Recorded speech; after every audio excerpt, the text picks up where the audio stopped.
आपने जानी रक्तदान एक महत्व कार्य विशेष करके खरा दिन समय रक्तर बहुत अभाव परिलक्षित होता है तेणु से संक्रांत आमर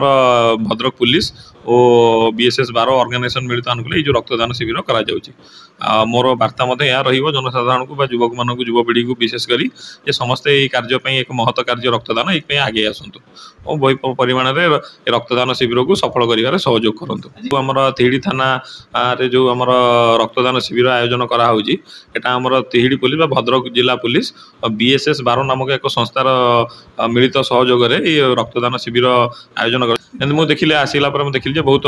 उत्साह रही लोक लोक मैंने स्वतःपूत भाव आसी और रक्तदान ये रक्तदान शिविर में उत्साह सहित निजर योगदान कर आमर उद्देश्य प्रत्येक जीवन आम महान यदि आम रक्तर आउ का जीवन बंची पार्टी ताठर खुशी दुनिया किसी ना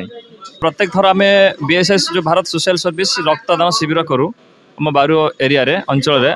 आज हम भाविलु जे कि आम टे गाँव रु हटी आगू जीमु से आम आमर थाना तिहिड़ी थाना भितर आम थाना परिसर भितर आज ब्लड कैंपटा करूँ ना आम आशा पूरण हम बहुत बढ़िया लगुच आज जे कि आम गाँव बाहरिक आसिक आम आम थाना परिवेश भितर आम परिसर भितर आम रक्तदान शिविर करूँ बहुत समस्त सहयोग मिलूँ बहुत भल भी लगुच आ बीएसएस समस्त कर्मी मान सहयोग काल राति बहुत माने पिला माने सहयोग करुँच आज पर्यंत अच्छा आगे भी रे बहुत खुशी लगुच।